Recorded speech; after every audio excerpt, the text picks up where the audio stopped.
We want 10 weeks. He's a bright guy. He's also a hillbilly, so it's not going to mean anything to him. Yeah, it all doesn't. It all really doesn't matter. You know, it's JD Vance and Donald Trump, and they're going to run the country the way they want to run it, and that's it. That's all. Thank you very much. I know everybody is saying that the polls don't mean anything. Trump's saying it because he's behind. Well, the Spolpakins don't mean anything either, but we still talk to them. You have to. If you don't get the opinion of a Spolpakian, you don't have a worldwide opinion. You're not dealing with reality. Right. I don't know what the polls are so upset about. Well, it's a historical thing. I don't want to get into it, but they've been upset. They've been upset for some time now about being the polls.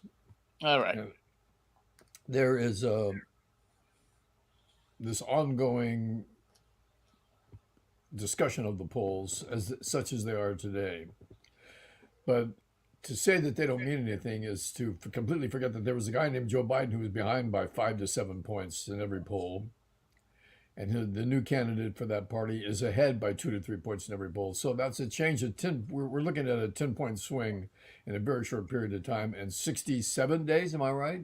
67 days. Yeah, I think it's 67. Yeah. So I'm not going to do anything today because it's Friday. So that's 66 days. Tomorrow's Saturday, and then it's Sunday, and then there's a holiday. So that's 64 days.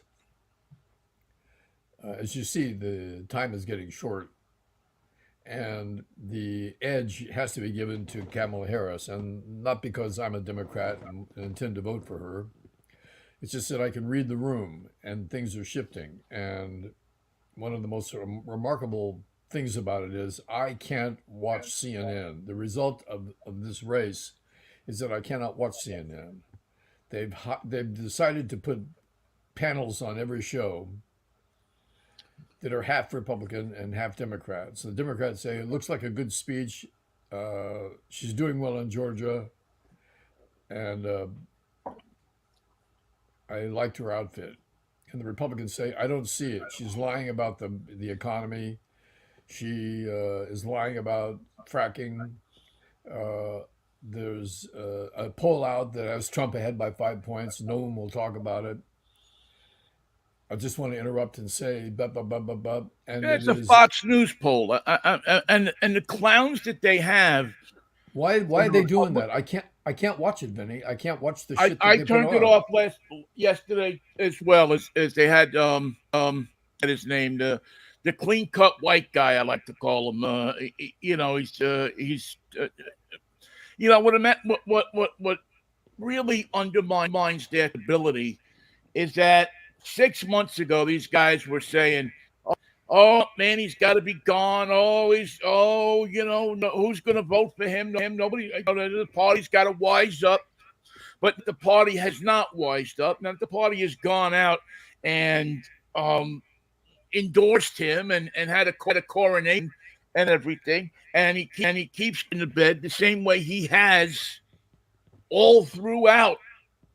The time he's been in the public eye. I mean, this is nothing new for anybody that knows the guy. But now they're solidly behind him. Now he's a solid citizen. Now he's a great guy. Now he's none of the court stuff means anything. CNN goes out and finds one black guy who supports Trump and lets him interrupt everybody and steam through the whole evening, and it's a hateful, negative, unlistenable jumble of misinformation. And I just don't know who's in charge over there. But journalistically and editorially and in terms of show running, their shows have gone to shit because they have an ongoing, running, unending argument, and they pay somebody to come in and lie on Trump's behalf. And I don't understand that programming. I do not understand it. Well, you know what? I actually do understand it, Michael. I actually do. I mean, want the confrontation. They have figured out the confrontation sells. That people arguing with each other and fighting each other is intimately more interesting than a couple of people sitting around and agreeing with each other.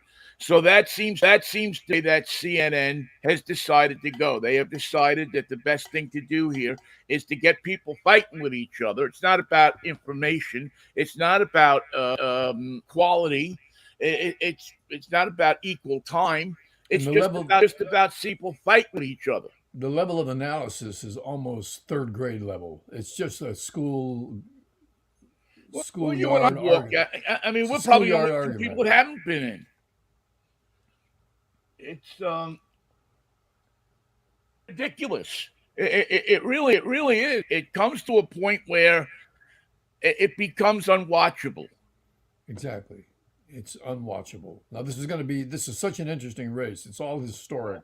The turnaround is unheard of. The momentum is almost impossible to beat, and they are pissing on it with this level of coverage, which is childish and uninformative and inaccurate and bolstering lies. And if Donald Trump won't lie to you, CNN will pay someone to lie to you on his behalf. And Well, I cannot underline it's more. political professional wrestling, is what it is. It's really no more than that. Political professional wrestling, and they're trying to cut into Fox's audience. They have looked at it and said that Fox has all of these people. We are better off trying to take a piece of that than we are catering to the unexciting.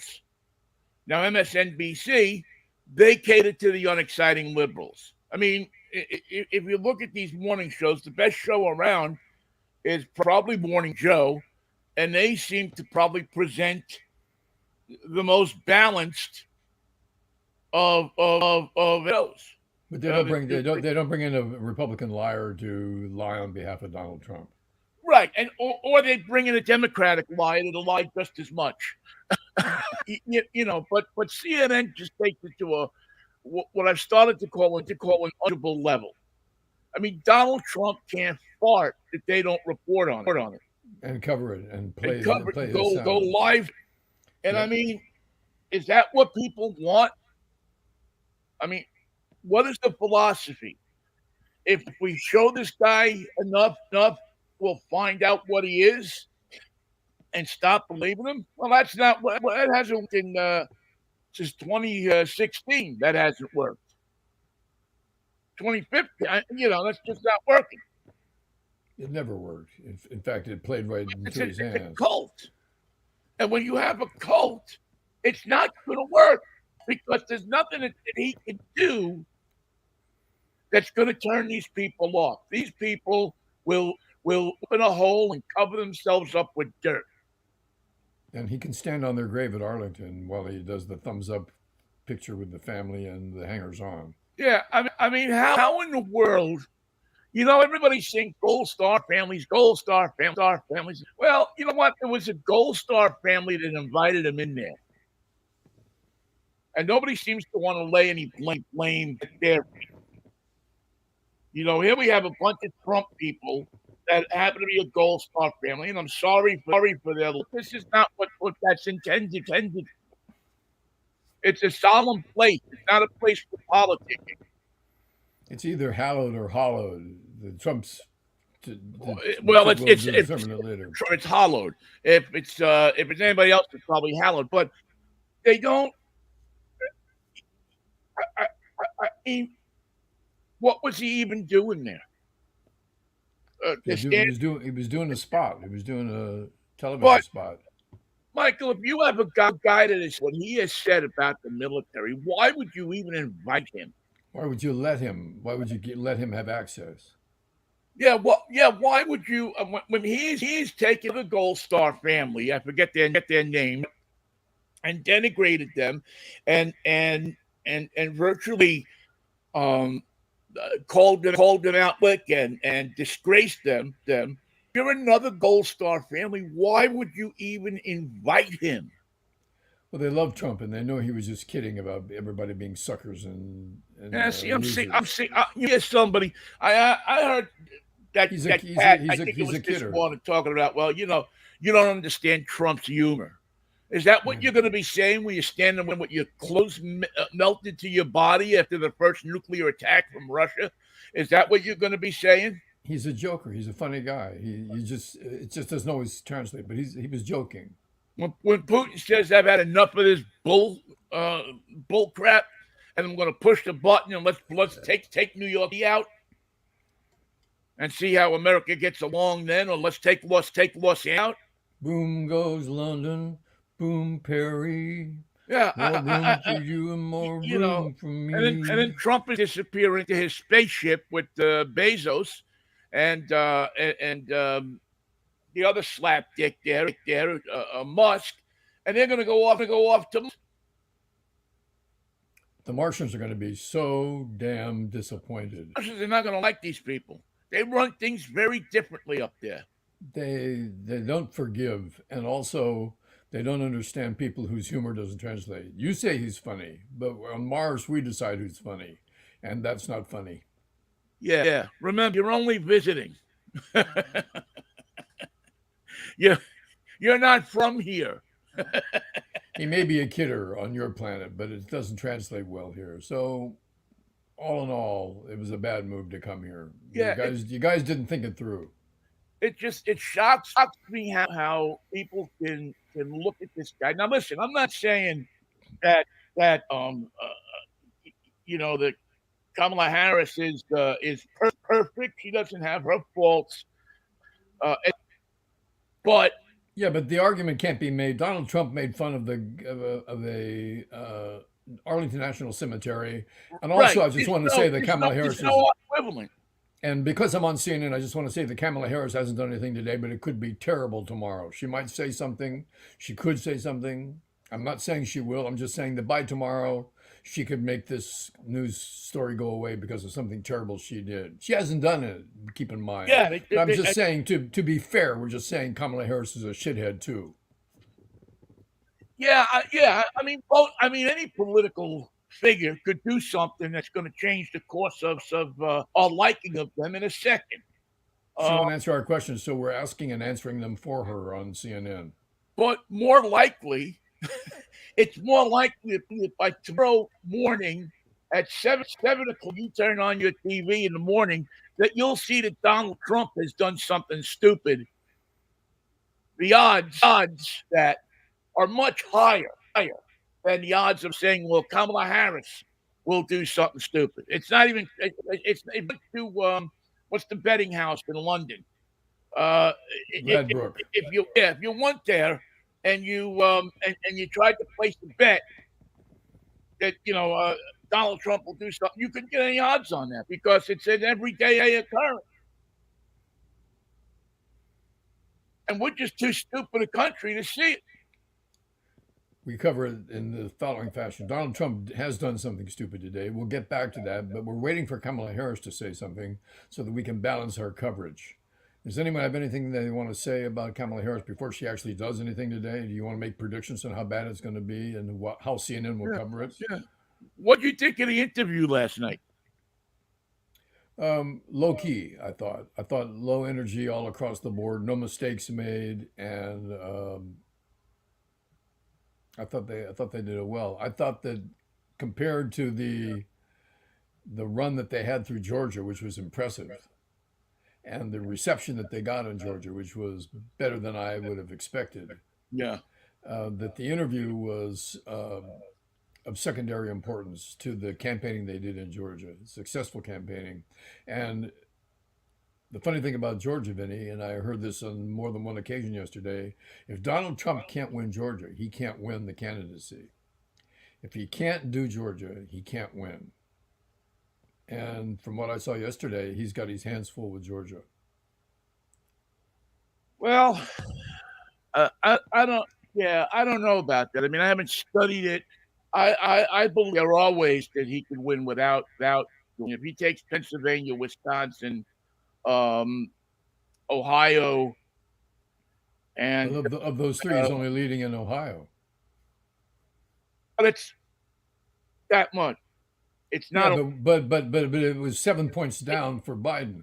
It Yeah. hasn't moved Yeah, 3 it's better than points. Biden. I mean that's a given. That's not even. No, but But that means that that means the temperature moved 10 degrees, not 2 degrees.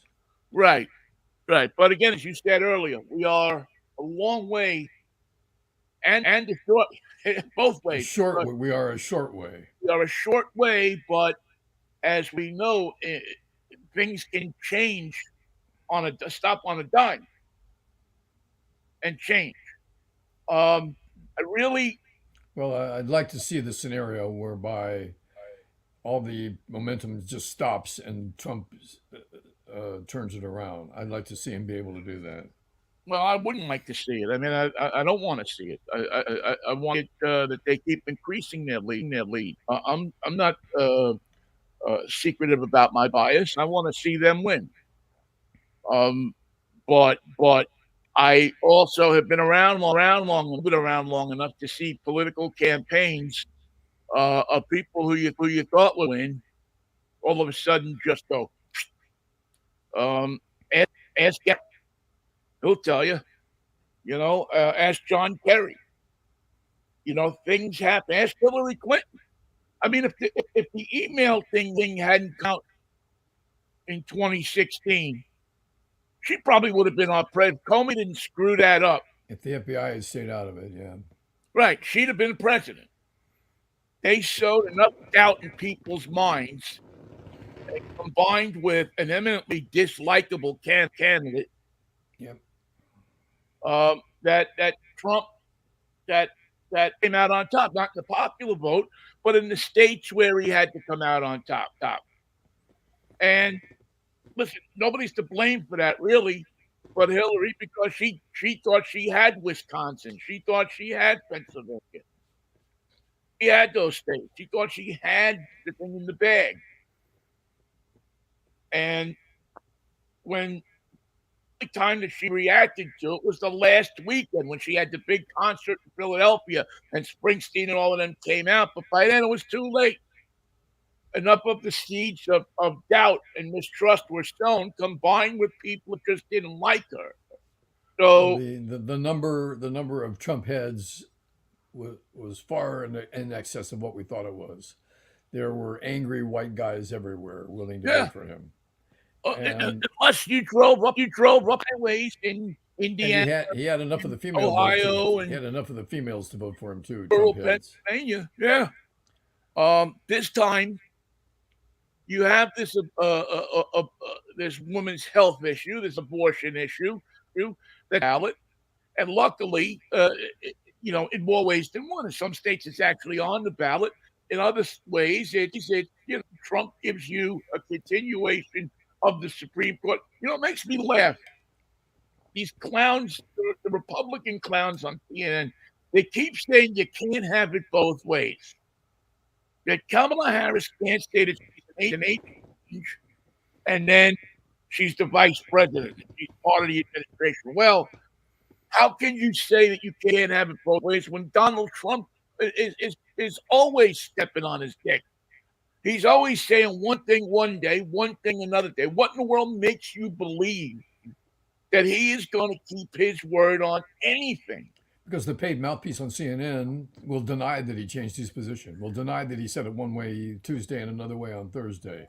Or look you Just right in kidding. the eye and say, that was nonsense. You misunderstood him. You're always misunderstanding candidate Trump. If you understood his mindset, you would see that his position has been unchanged since he was in high school. Well, I back to what you said before. I think you're right. I think CNN has really damaged itself. Lost its soul.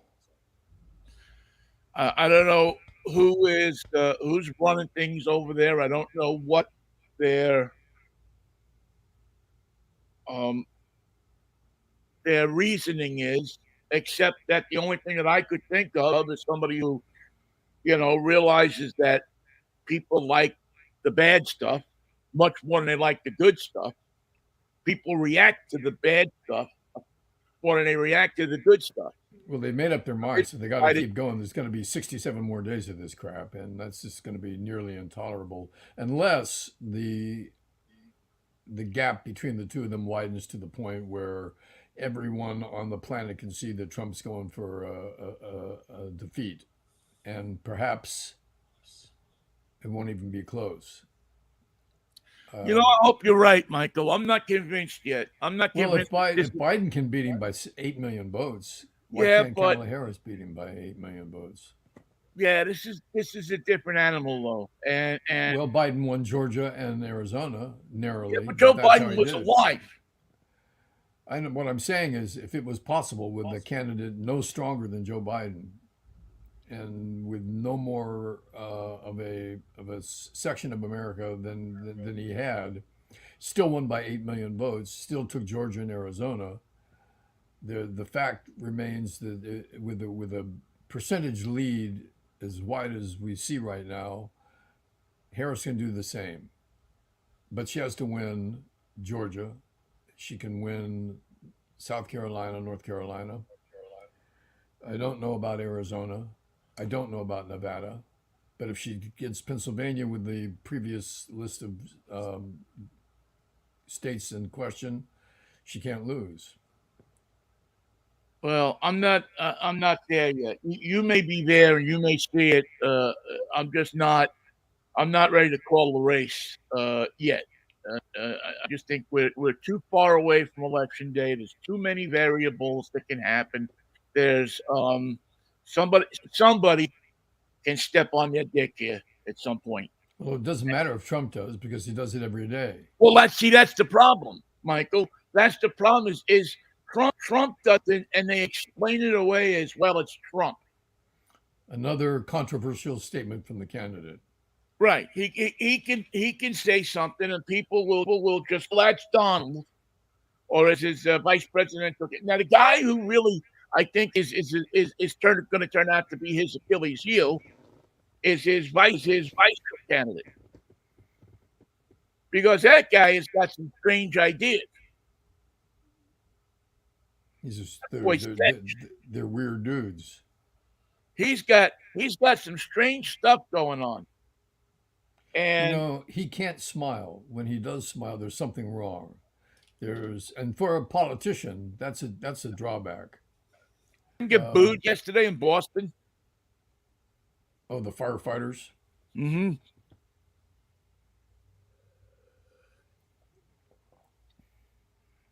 Yeah, the firefighters know a piece of crap when they see it. He told them that in the future, firefighters will only save people who have children. If you're single and your house is on fire, they won't even come to spray a little water on it. Just keep driving by. Throw them a fire extinguisher as you driving by. They're not doing anything. They're not taking care of their children, so they can help put out the fire. Right, they can put out the fire, and then we can send them a bill for the fire extinguisher. Of course, they aren't free. I mean, he's seriously, that guy is seriously fetched. He just comes up with these that you sit there and you go, what in the world? Who's he talking to? Who? He's talking to the donut lady. He says, "I'm running for vice president." And she said, "Okay."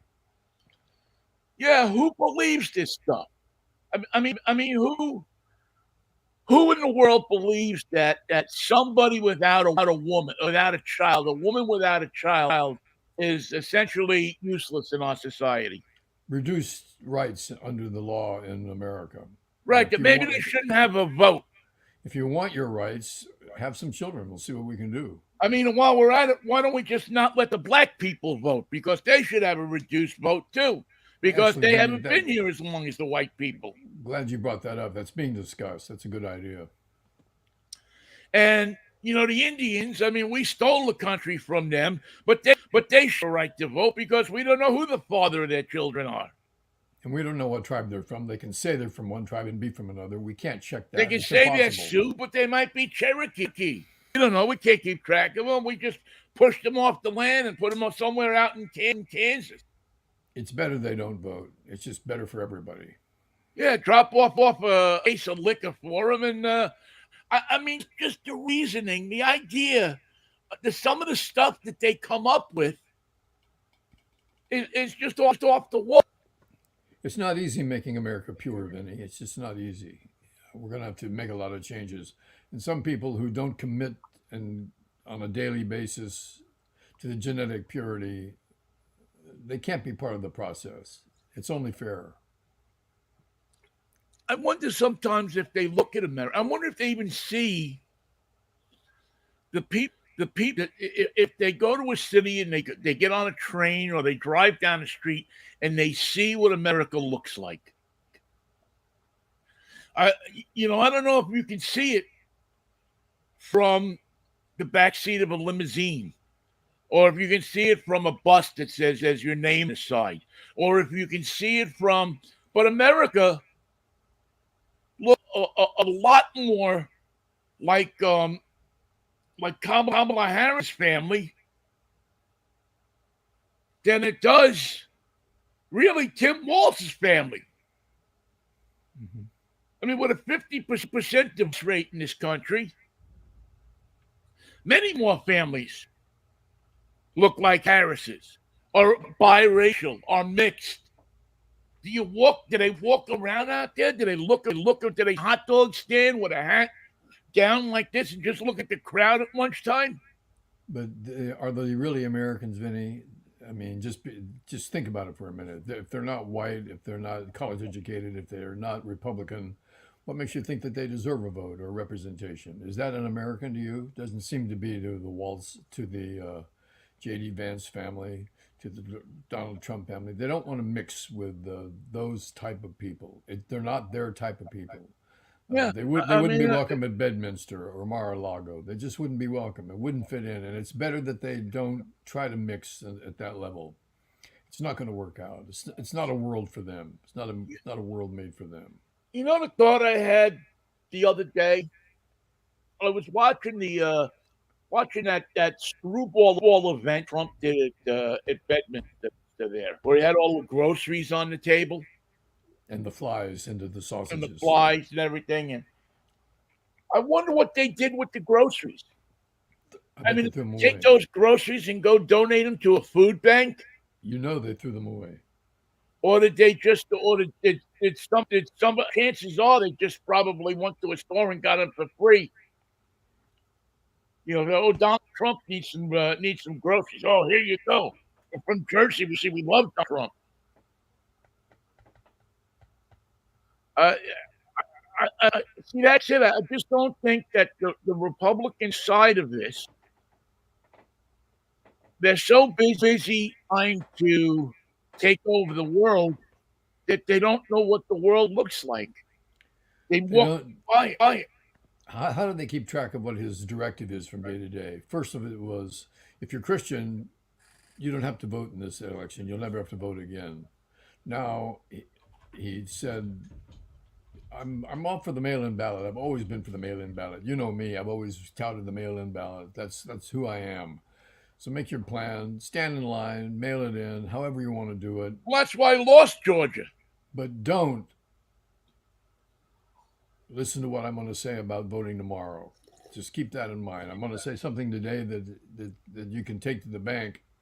If I say something tomorrow that contradicts that, just remember I'm a kidder. I was kidding. I By the do way, need your vote. can I say something here? Not to break the train of, Sure, man. but whoever was sitting around at a desk, ice cream company, and put together the root beer float popsicle. At Trader Joe's, Yeah, should be. I mean, that's somebody that gets some kind of medal. I don't know to rise to the occasion of the Congressional Medal of Honor or anything like that, but root beer floats are important. but somebody ought to get extra buck in their paycheck for that one. That's a. I just want to say on a hot night, just like the creamsicle.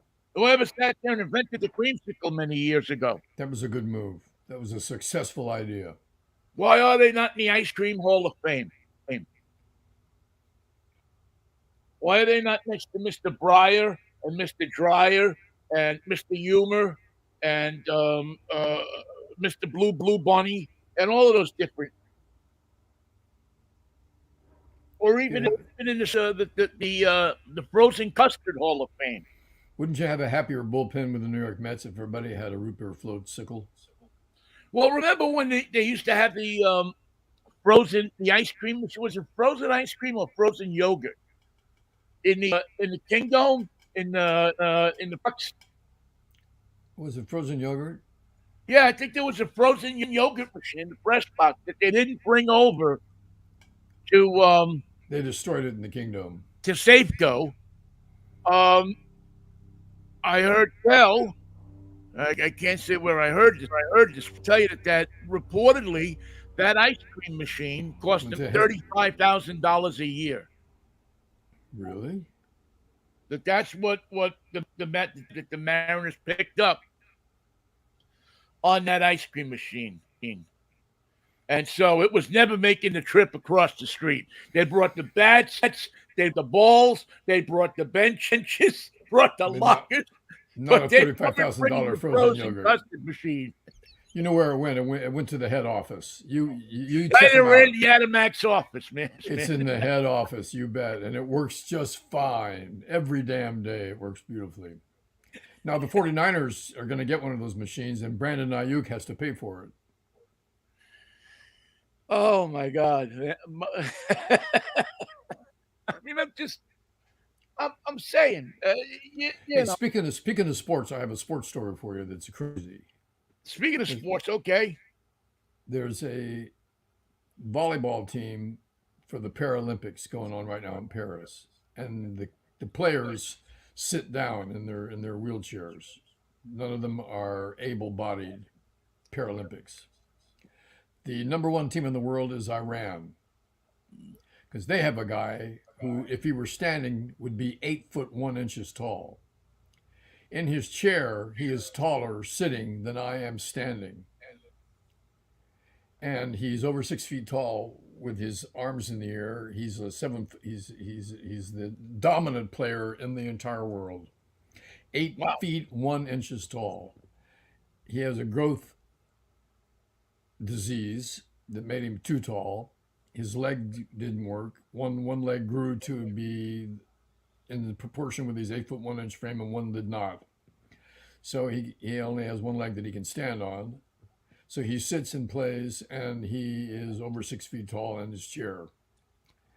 So the Paralympics have many things that are interesting and fascinating, but for tied for the tallest man on earth, sitting in a chair playing volleyball for Iran, the chances, the scenario, the whole story is quite unbelievable. Yeah. And this guy he's good, man. Wouldn't you set him up for a slam, for a spike?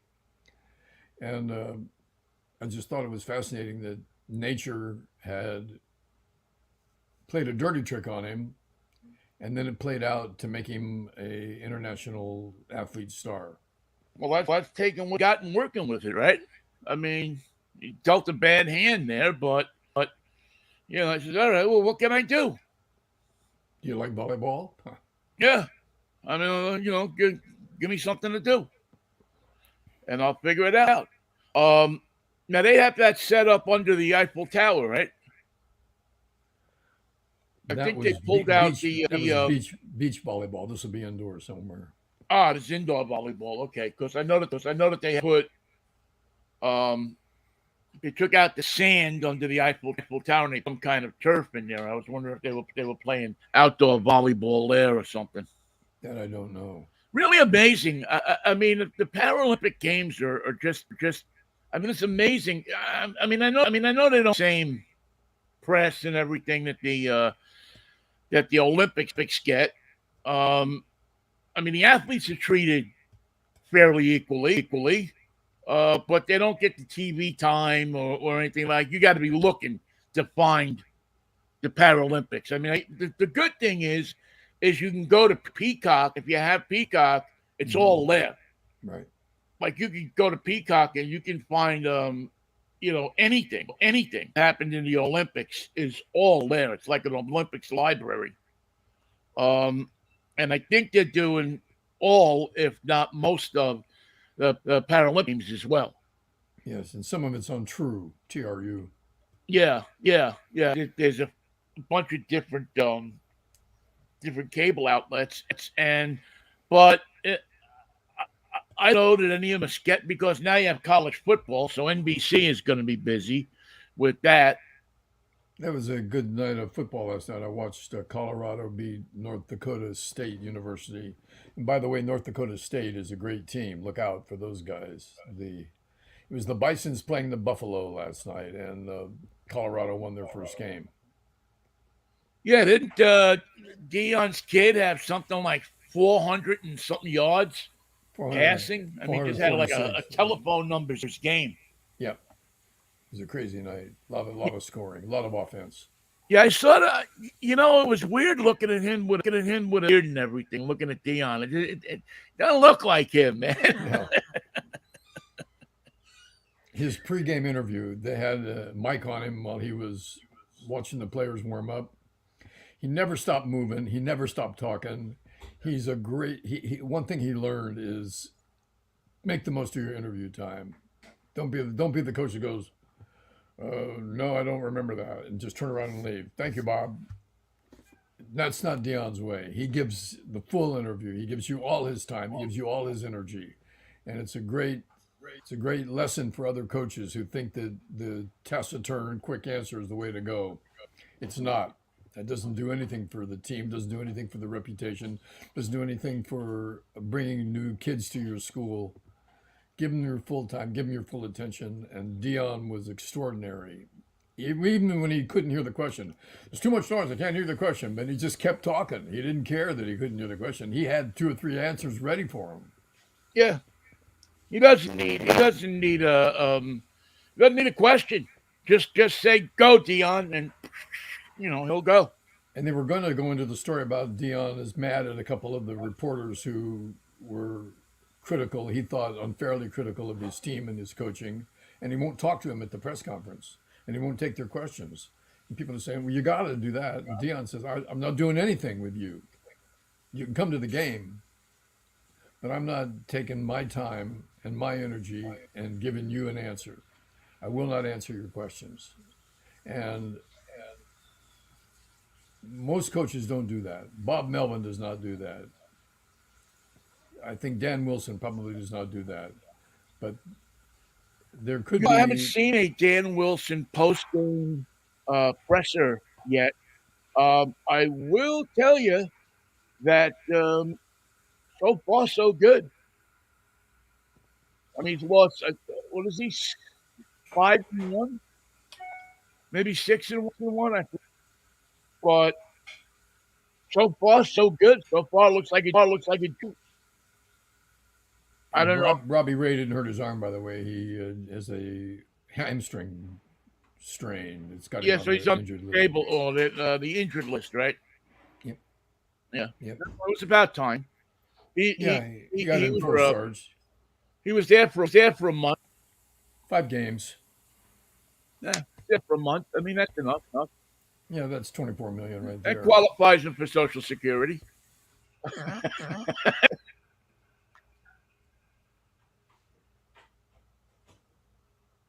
Other than that, the Giants have nothing to report.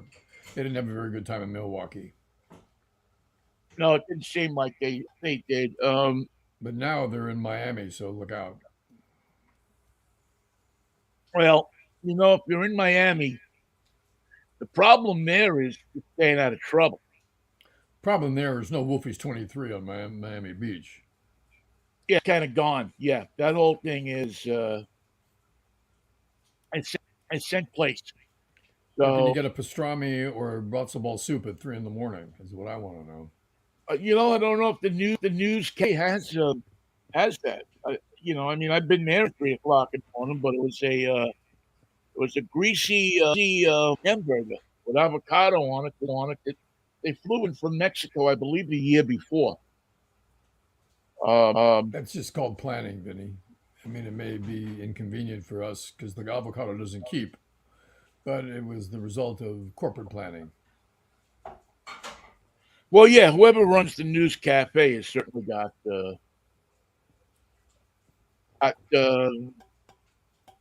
some things they need to learn. But the thing is, it's open. I mean, What's the greatest thing you can say about the restaurant? It's open. Our matzo ball soup is made with saltines. It's okay. We don't care. It's open.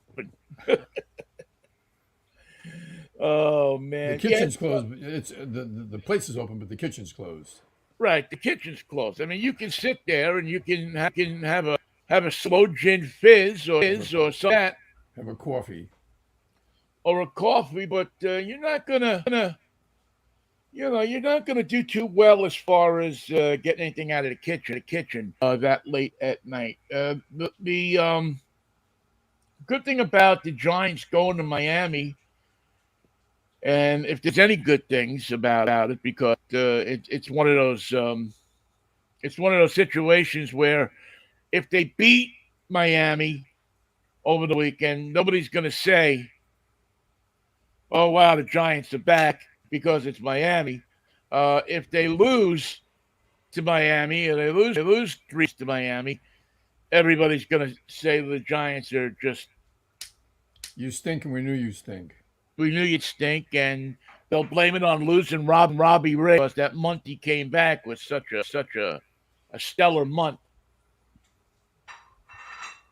But they, I don't know. The thing I can really say is that it was good. The J Rod, Julio Rodriguez, hit the ball, and I mean, I saw in the post game that he was talking about working with Edgar, Good. and maybe that's exactly what they needed. Is they needed somebody like Edgar around. And again, I don't think that Edgar is a leader in the sense that he's going to be a rah rah guy. But I think when it comes down to saying to you, well, this is wrong and it's wrong, and let's look at the tape and let's do this, he's going to be. He can see things that maybe the offensive coordinator couldn't see. Let's take a look at the tape when you were hitting. What were you doing when you were hitting 325? Let's take a look at your physical presentation at the plate. Now let's look at it. Has anything changed? The offensive coordinator. They did it without the least bit of embarrassment. They didn't say this may sound strange to you, but we're going to have an offensive coordinator, and then we're going to fire him. So I just want you to set this thing up for the season. Well, it almost seems like somebody sat in the stands last year at at the ballpark and they looked into the football stadium and they what's different about them and us. Hey Pete, you've had Guys, successful well, teams. they have an offensive coordinator. See, we don't have one. We We need don't one. have one. That's why all those people are going there. What about a defensive coordinator? They didn't get to that yet. Because the best offense is a good defense, right? You got to coordinate it. Well, somebody's got to coordinate these things. But all of a sudden, they figured that that's that thing to do to go out and get an offensive coordinator. So they scoured the want ads and Indeed.com for they put an ad in for a baseball offensive coordinator, and when they got no answers because everybody's looking around going, What the hell's that? "The heck is that? We have never heard of that." Hey, does the offensive coordinator in baseball get to talk to the batter? Can he talk to his ears and say, here's the play for this pitch? If it's inside, do this. If it's outside, do that. Am I talking too much? Yes, although I think it's not unprecedented. The offensive coordinator. I think that if you go back to the early '60s, late '50s, the College of Coaches that was employed in Chicago. I don't know if you remember that. They had Vaguely. they had a thing called the College of Coaches, and they had like 7 coaches. They had no manager. They just had like 7 coaches, Did they signal? and coach would take a turn being the manager. I guess it made it harder to fire the manager if you didn't know who was managing that day. Who the hell's at fault? He did it. Uh, I, I, I hesitate to say this out loud, but I hope that the Mariners don't hear this and decide that next year. They're going to call it coaching roulette. I like that. I like that college of coaches thing.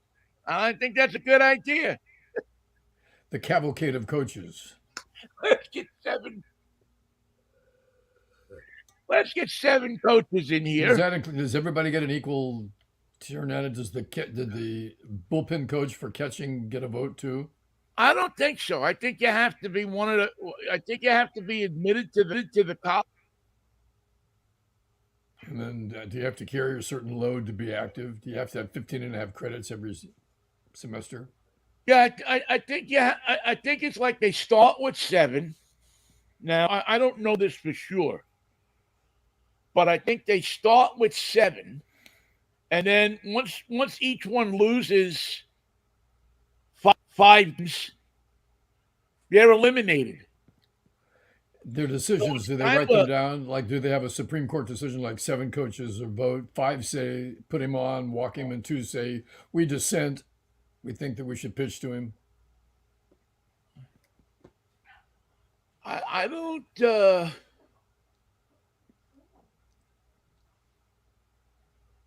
I'm not 100% sure exactly how that was.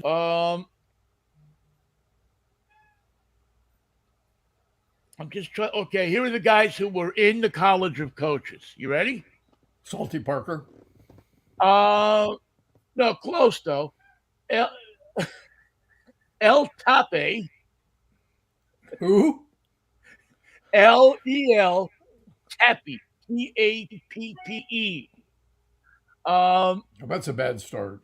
Charlie Grimm, Goldie Holt, Bobby Adams, Harry Kraft, Verlin Walker, Ripper Collins, and my favorite, Vitey Himsel.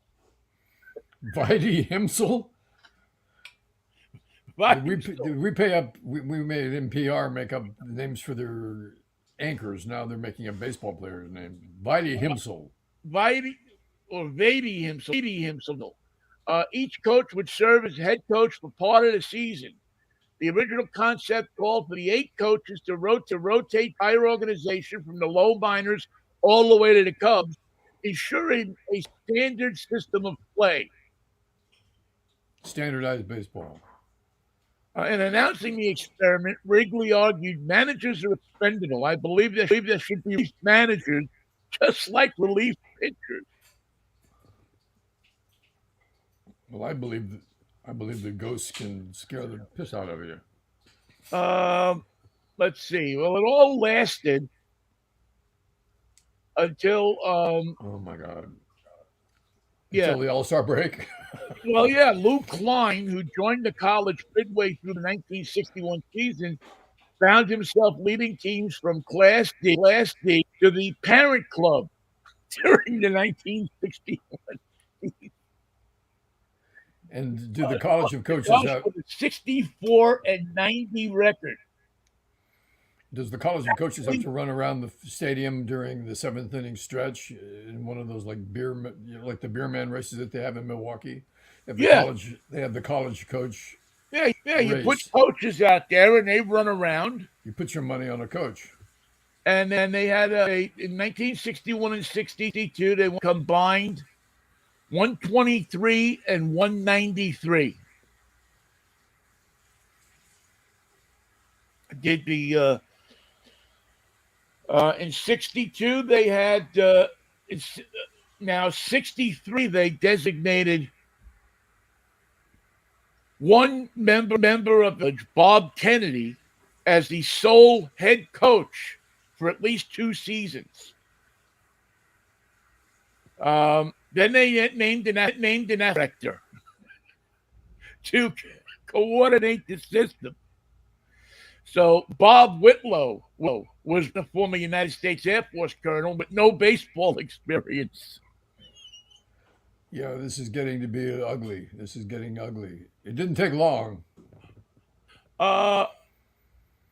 There's nobody in charge. That's the beauty of it. Hold on. No, that's the beauty of it. Nobody will really be in charge. You'll see. We'll have to bring in the colonel from the army to ride herd on them. So, yeah, no other club Why has didn't they just bring in a second lieutenant? attempted it. Um, Members of the College of Coaches. Oh, well, there actually turned out to be a large number of people. Mel Harder was in there. Alex Glamis was a coach. Alvin Dark was Lou Klein, Whitey Lockman, Charlie Metro. Didn't he manage the A's for a while? Whitey was a coach with the Giants for years. Buck O'Neill. Buck O'Neill. Buck O'Neill was a member of the college coaches from 1962 to 1965. With the Cubs? With the Cubs. Boy, El Tape. Him again. Look out for El Tape. He wears bandoleros. Elvin Walter Tape was an American baseball player, a catcher for the Cubs between 54 and 62. He was best known as a member of Philip K. Wrigley's College of Coaches. Although I think he was also well known for that name, El Tape. I would think so. I am here. Tape. Did Wrigley spread out this management theory to his gum making process too? Like no one's in charge of making the gum. We have a college of gum makers. Nobody's really said. We're making wintergreen or spearmint. The college can't decide. Can you make spear wintergreen? No, we can't. It's two different flavors. Well, I'm going to have to run this by the college. And by the way, there's a lieutenant colonel in charge of gum preparation from now on because the college can't make up its mind. Right, he's handing out weapons at the end of the dugout. Trying to get Whitey Lockman to stand at attention was impossible. He wasn't cut out for it. It's his knees. He blew out his knees. 58. That's why he's been a coach since he's been 23 years old. He never got past that knee injury. So the season before the college was implemented, Charlie Grimm was the manager of the Cubs. He was succeeded by Lugo and finished the year as a Cubs broadcaster, but then came back to be a member of the College of Coaches in 1961. You couldn't talk about can't tell the players without a scorecard. Yeah, you couldn't tell the managers without a 4 managers in 1960 or 4 head coaches. Who the hell are all you guys? We're the College of Coaches. We brought out the lineup card. Well, which one of you's got it? We all have one. Which one do you want? Meanwhile, Fred Hutch is standing at the other side of the plate going, what the hell is going on here? Penis Lowry, go tell Whitey Lockman to tell Salty Parker to call me and tell him that it's time for the lineup card. And bring the second lieutenant with you. Who gets the number 1 parking space? I mean, I could imagine players' lot at Wrigley must have been a mess. Mr. Wrigley gets that one. No. It's right there. Head coach. I'm the head coach today. My name is El Tape. You better get to work early if you're going to get that spot, because chances are it's gone when you get there. And he's telling Harry, he's been here every morning at 7 o'clock. And Harry says, well, why do you do that? He says, because I want the best parking. I got to have my parking spot. Whitey will take it. I'm driving a Cadillac. Oh, man. Oh, my God. Oh, man. And I always remember, because 1961 was like the year that I started realizing about baseball cards and everything. And I remember getting the Cubs baseball card, I forget who it was, but it didn't say manager, it said head coach.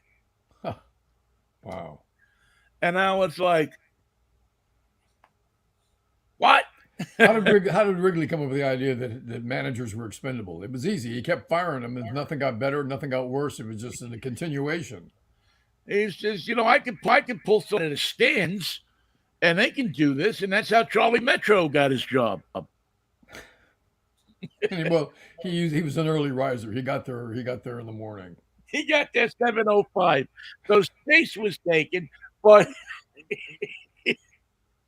am I on the parking day? No, sorry, Charlie. You got to go park in the gas station. What's your rank? I'm in the college. Yeah, but are you a lieutenant or are you a general?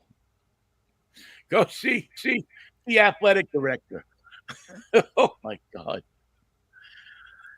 I would say only in Chicago, but it sounds like something. I'm actually shocked that Steinbrenner didn't use this. Yeah. I mean, this sounds like something that would have been right up Steinbrenner.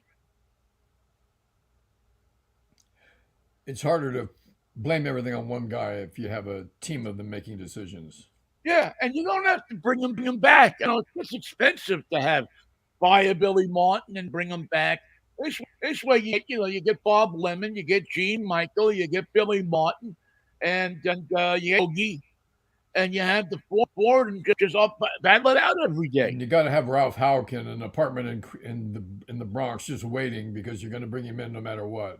Well, in one of those apartments that overlook him, and if he sees trouble, if that score goes up like 6-0, 7-0, visitor, he's down the stairs because it's a walk up. Ralph, are you in the apartment? Yeah, I'm in the apartment. Get over here. He's across the street, running with books and a lineup card. And change the picture while you're doing it so we can do 2 for 1. Hurry up. And walk out to the mound slow, real slow. Get over here in a hurry, then walk out slow. Yeah, now I wonder why Steinbrenner didn't. I mean, this would have been something up his alley. I don't know. Looks like something that they would have reveled in. But who knows? 7 guy was giving advice to Aaron Judge. You're hitting 50 home runs, but you could hit 60 if you just listen to me. Who are Aaron you? Judge doesn't need no advice. I'm in the college over here. Yeah, I don't go to college. I learned how to hit. I hate to say it that there's a Yankee that you like, but if there's any Yankee you're gonna like, it's him, right? Right? Yeah, he's quite an athlete. Yeah, it's kind of hard not to like him. He's like Derek Jeter. It's kind of hard not to like Derek Jeter, no matter what you think about Yankees or any of his previous girlfriends. Who was the one that he was? Was it Minka Kelly? Wasn't that his long-time squeeze? As soon as he got rid of J-Lo, things looked up. No, that was no. He wasn't. He wasn't with Alex. That was with J-Lo, wasn't it? Yeah. Same thing. Weren't they?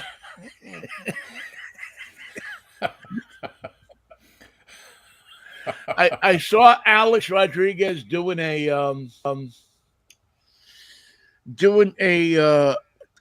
Tide Pods commercial or something the other day. He was washing his laundry. He was washing his. He was doing his laundry. I always get my advice on Wash Day Miracles from Alex Rodriguez. Yeah, I found it extremely funny. I found it hilarious. It reminds me of, and this was one of the things that I really loved about Pittsburgh is they held you to things. We had this guy that was on with us. He was doing the midday show. John Seibel, his name. He was on ESPN a while, and he was matched up with this guy Joe Starkey, and they were on after us. Excuse me.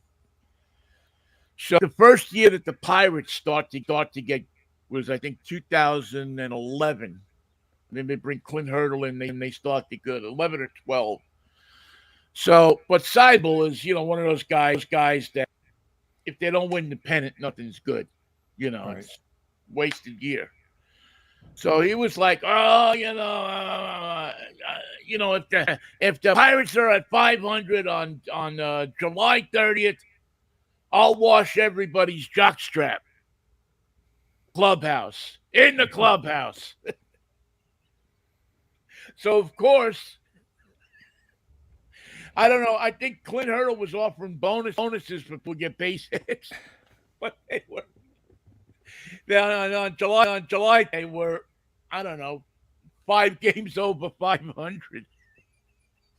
And this guy had to go into the clubs and collect everybody's jockstrap. Don't miss anybody. That would be very rude. And believe me, everybody are offering them with various things in them.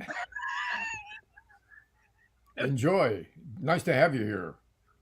He had to go and collect them, and he had to wash them in this sink in the back of the club. Oh my So God! we washed them by hand. Oh yeah, by hand.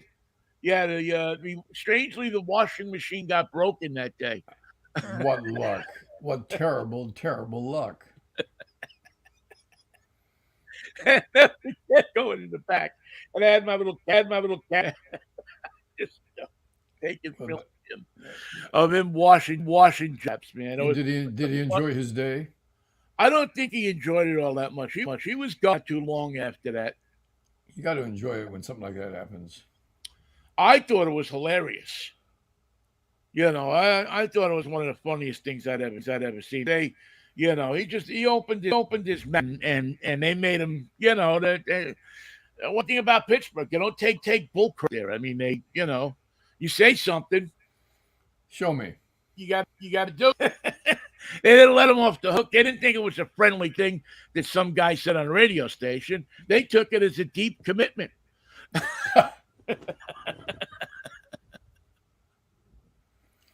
Now imagine if you held Donald Trump to all the things he said. What if he really had to do them? What if he really had to follow through? What if he really had to be... Do it. It'd be physically impossible. If Donald Trump had to do all the things that he said he would do, it would be physically impossible for him to do it. Remember, he got shot in the head. That slowed him down. He lost a step. There's a lot of people that don't even got shot in the head. A lot of people think it was shrapnel. It is an opportunity for that to be the case. There's no scar on his ear. If you notice, the high-powered rifle took off such a small amount of ear that it doesn't appear to be missing any of the ear mass. Well, what's funny is the day after it happened, it happened. Didn't his one of his sons, I forget if it was Uday or Kusei, one of them berated some reporter. He was screaming, "My father just got half of his shot off." Not really. Yeah, listen. I won't question that he got shot at, and I don't wish that on anybody. That's got to be a scary experience. But I'm not saying. I'm just saying that you're right. It doesn't seem to be. He must have the world's best plastic surgeon or body man. They took him into the. What they did? Did they sew a new ear on him? You can get ear parts in Slovakia. Is that one of the things they make over there? They make deals for people who have plastic surgery in their future. They don't. There's not a lot of details available on where they get the ear parts, but if you need a part for your ear, you can get it in Slovakia. We used to make fine ear parts right here in America, in Ohio, as a matter of fact, where J.D. Vance is from. Now we outsource them. But ever since '78. Well, that's what Donald Trump has promised, to bring back ear part production to Ohio. Has he? Yes. Because I saw that thing, what was it, 8 years ago about coal was coming back to West Virginia, and those poor people are still standing there with their hand on their asses, waiting for coal to come back. They should not stand around and wait. They should just use their motivation to do something else. Not for nothing, but that's 8 years that they could have been learning how to put solar panels on houses. They could have learned how to make ear parts in West Virginia by now. and undercut the Spokane They could price. a lot of other things Have a cat. besides digging for coal. That is a live cat. It's not Spopakian. I got it. That's not an earpart, huh? That's a I real, got real that. well, if Spopaki started to come over. You think that cat would be grateful beyond dreams because he was born in Fresno and I rescued him and brought him to L.A. Never once do you think that cat has said thank you? No. He just takes You it didn't leave as a note or anything? he just says it was going to happen sooner or later, no matter what. Someone was going to take me to L.A. It could have been you, it could have been somebody else. I'm happy it's you. You feed me. Oh, he's left. That's the thing is that you feed him, so he should be happy about that. Oh, he's happy about that. He should be. I mean, he should thank his lucky stars. But I say, think back to when you were born. Do you remember Fresno? And he just denies the whole connection. You know, I just saw. Oh, that's Bakersfield. I just saw the opening in Bakersfield. What kind of opening? At is it wide open? Or is it... broadcasting company. I don't think they have broadcasting companies in Bakersfield. What do they call it? Ventures. It's a venture. It's a venture. It's a financial. Well, anyway, gamble. You had a thing in there for a news director. One man shop. I would think so. Yeah, I don't think they do much around news in Bakersfield. Yeah, you know, something similar happened to WCBS in New York, and they shut it down and fired the staff. It's an expensive format. Same thing happened in Santa Rosa, where KSRO, which has for years been a conservative station with the morning news program, completely axed the morning news. Now they just do satellite for the mornings. No morning guys doing morning news. Is our buddy still in charge there? O'Shea? Shay. That I don't know.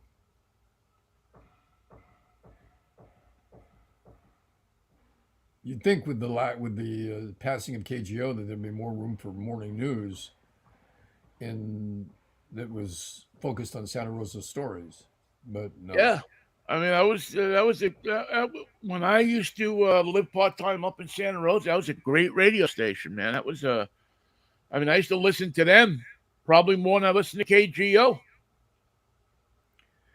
Well, it was a financial situation, I guess, and the comeuppance of all that is that morning radio can just change its format, and the actual structure of the station in terms of ratings doesn't vary that much. People who are listening are still listening. Well, that and it seems like the unending switch. I mean, there's more commercials on YouTube now and on digital than I could ever remember seeing. I mean, you can't open a video on YouTube without getting two or three commercials. The money's going somewhere. Yeah. They didn't stop spending the advertising money. Something came up the other day that reminded me of San Francisco radio. They were talking about Robert Kennedy's 5% stake in various battleground states where he's on the ballot. Yeah.